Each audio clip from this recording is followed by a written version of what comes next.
welcome back to Bookish Dives. Or if this is your first time, welcome aboard. We've done a few of these deep explorations into some really fascinating books before. Yeah, great to have everyone listening. We love digging into books that give you something solid to think about, maybe change things up a bit in your head. Exactly. And today, wow, we've got a good one. It's Brianna Wiest's 101 Essays That Will Change the Way You Think. Quite the title, right? It really is. And honestly, it kind of delivers. There's a lot in there. Covers so much ground from everyday stuff to, well, the big questions. For sure. So our mission today, if you will, is to sort of pull out some of the key threads from this collection. Ideas that might offer you, listening right now, some, I don't know, new angles on life, growth. Right, without making it feel like homework. We know you want the insights, but, distilled. Get the core stuff without getting bogged down. Okay, let's dive in. One of the first things Oasis hits on is this idea about predicting happiness. She basically says, we're pretty bad at it. Yeah, it's fascinating. Her point is that our brains, they can only really draw on what we already know, right? Our past experiences. So when we picture being happy in the future, We're often just replaying old scripts, maybe slightly modified. We're limited by that known past, so we might not even conceive of something totally new that could actually make us way happier. that really stops you for a second, doesn't it? Makes you think, how many times do we aim for something familiar just because, well, it's familiar, Okay. even if it's not the best fit anymore? Exactly. Which leads nicely into another huge theme in the book, routine and habits. Oh, yeah, she puts a lot of weight on routine, not just for, like, getting things done. No, much deeper. She argues it actually creates our mood, shapes our personality. It's that whole nurture side of the equation happening daily. And I thought this was interesting how making something a routine can take away the feeling of sacrifice. Those things that are good for us but feel hard at first. Totally. Once it's a habit, that willpower battle kind of fades. It becomes less of a conscious, effortful decision in just what you do. Think about things like, I don't know, exercising, or maybe writing, like she mentions. Things that give long-term payoff. Right. Routine makes it less about forcing yourself and more about just following the track you've laid down. It smooths out that initial resistance. It's also about overriding those impulses, isn't it? She talks about choosing consciously instead of letting fears or, like, short-term cravings run the show. The untamed mind, she calls it. Mm-hmm. Like choosing to prep for the next day instead of just zoning out or going out, even if that feels easier right now. Routine gives your intentions a structure to win against those momentary whims. And this blew my mind a bit, connecting routine to calming our fight-or-flight response. Yeah, because routine reduces the unknown, right? When your day has some predictability, that primal part of your brain that's always scanning for threats can actually relax a bit. Less uncertainty means less underlying anxiety, creates more space for actual joy. Exactly. And it reaffirms your choices, too. Like her example of writing a book every day you sit down and write, you're telling yourself, yes, I'm a writer, I'm doing this. It's healthy validation. It builds that quiet confidence through just doing it Yeah. repeatedly. And if you're chasing that flow state, that feeling of being totally absorbed, routine can actually help set the stage for that. How so? Well, by training your mind and body, you create the conditions where focus can just happen more easily. You're not fighting distractions as much. You're primed for engagement. Okay, let's switch gears a bit. Negative emotions. That's a big topic she dives into. Oh, yeah. And her take is really interesting. She suggests they're often signals from our, what does she call them, shadow selves? Right. Parts of ourselves we've maybe disowned or suppressed. Exactly. The idea is, if you have a really strong negative reaction to someone else, maybe a specific trait they have, it might not just be about them. It could be pointing to something within you that you haven't accepted or integrated, maybe a part of you that you were taught was bad. So if I really can't stand someone's, say, loudness, maybe I'm suppressing my own desire to be more outspoken. Could be. Or resisting some aspect of yourself that you've labeled negatively. And the flip side is true, too. The things you admire in others often reflect qualities you value and possess yourself. It's all a mirror, in a way. Wow, okay. That definitely makes you look at those strong reactions differently. So healing, then, in her view, involves Allowing yourself to actually feel those things you push down. The old hurts, embarrassments, losses.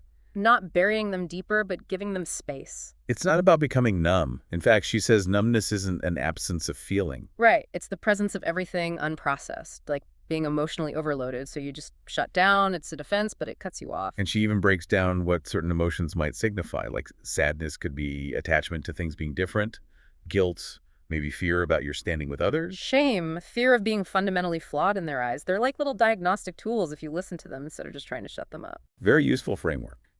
Okay, another theme, how we see ourselves, our identity, our goals. She warns about getting too attached to static ideas of who we are.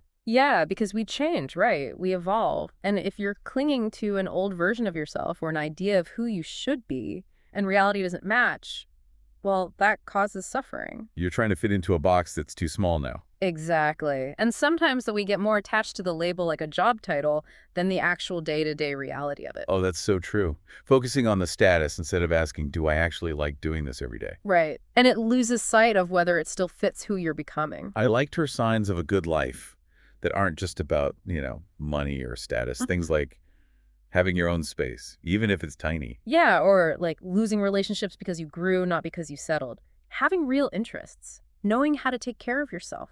Working towards goals that matter to you. Those feel more internal, more about agency and growth than just external stuff. Exactly. They point towards self-awareness and intentional living. Okay, this next one is fascinating, the upper limit problem. This idea that we sometimes sabotage our own happiness. Right. It sounds counterintuitive, but she suggests we all have this kind of internal thermostat for how much joy or success we feel comfortable with. And if things get too good, we subconsciously do something to bring it back down. Kind of. We might pick a fight or worry excessively or make a bad decision.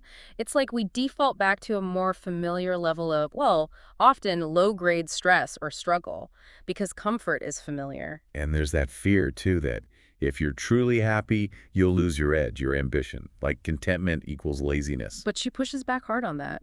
Happiness isn't the finish line where you stop trying. It's more like acceptance of where you are now while still cultivating joy, meaning gratitude. It's a foundation, not an endpoint. Happiness and ambition can coexist. Absolutely. And worry. She frames it not as protecting us from pain, but as actively practicing for negative outcomes. Oof. Like rehearsing for disaster. Pretty much. It conditions your brain to expect the worst, which doesn't actually prevent pain. It just makes you experience the anticipation of it constantly. Okay, let's talk perspective. She mentions naive realism. Yeah, the basic idea that we all tend to think we see the world objectively exactly as it is. And if someone disagrees, well, they must be biased or irrational. Right. Recognizing that we all have filters and biases is huge. She mentions things like anchoring bias, negativity bias. Our perception isn't a clean window. It's more like a lens shaped by our experiences and, well, our brain's quirks. Knowing about these biases helps you question your own certainty, maybe consider other viewpoints more generously. She also contrasts passion and logic. Not saying passion is bad, but But that logic provides clarity. Passion can be intense, maybe driven by attachment or filling a void. Logic is more about clear-headed thinking, countering that irrational stress. and I love this point. Genuine, deep, loving things often feel peaceful. Yes. Not necessarily dramatic or chaotic or like this desperate attempt to grasp something. There's a calmness to real fulfillment, real love. It's not hysterical. Then there's this really empowering belief she puts forward. Everything is here to help you, even the hard stuff. That's a game changer if you can adopt it. Seeing challenges not as roadblocks, but as material. Opportunities for growth, for learning something you needed to learn. It reframes adversity completely. It requires understanding your own point, though, right? Your core beliefs about why you're here. Definitely. Knowing your own fundamental values gives you a lens to interpret experiences through. It provides meaning. Let's talk about getting unstuck. We've all been there. She links it strongly to habits. Yeah, her argument is that success often comes down more to consistent habits than raw talent. Consistency over brilliance, kind of. In many ways, yes. Showing up, doing the work regularly, even when you don't feel inspired, that builds momentum in a way that sporadic bursts of genius might not. Habit trumps skill often. And willpower. She says it's finite.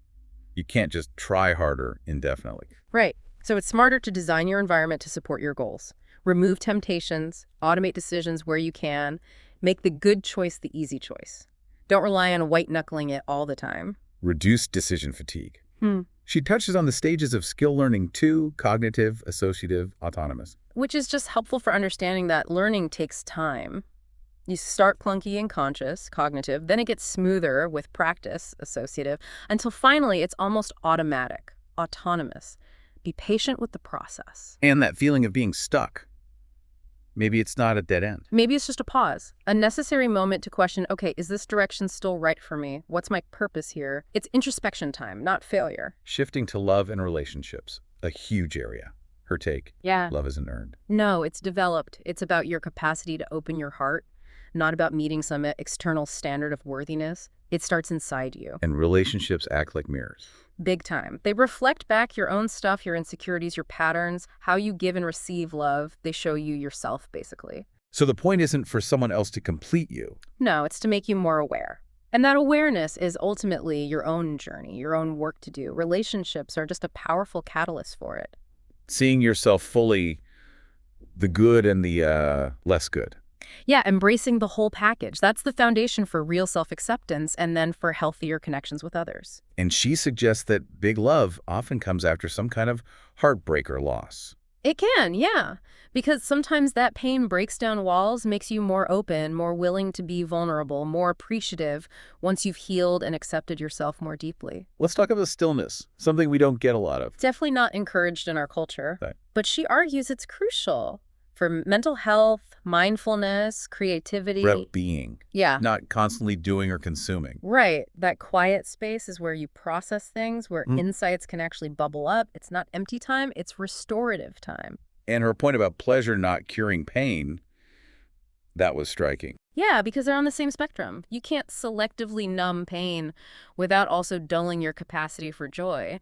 Trying to chase highs to avoid lows just doesn't work long term. They're linked. So happiness isn't about feeling good 24/7. No. It's more about being able to navigate all your emotions, including the negative ones. Listening to what they're telling you.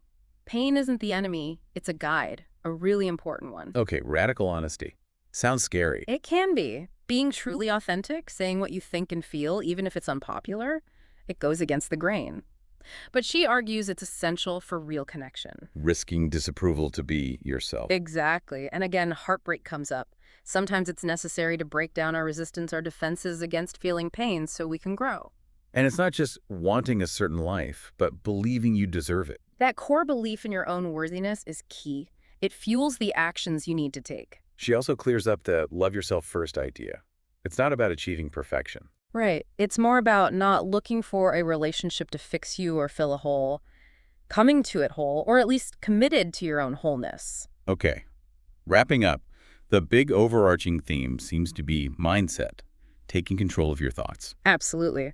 She repeatedly hammers home that often the real problem isn't the situation itself, but how we're thinking about the situation. Our interpretation creates our suffering. Recognizing when thinking is overshadowing living, overanalyzing, needing perfect outcomes before starting. Yeah, all those mental loops. The key is shifting that internal dialogue, building new mental habits just like you build physical ones. Redefining comfort not as avoiding discomfort, but as being adaptable to it. Challenging those comfort zones, practicing radical acceptance of your whole story, not just the highlight reel. It's about internal shifts, believing you can handle pain, believing you're worthy of love, choosing joy, finding meaning where you are. It all starts inside. Lasting change isn't about fixing the outside, it's about transforming the inside. Wow. Okay, so that was just scratching the surface, really, of Brianna Wiest's 101 essays that will change the way you think.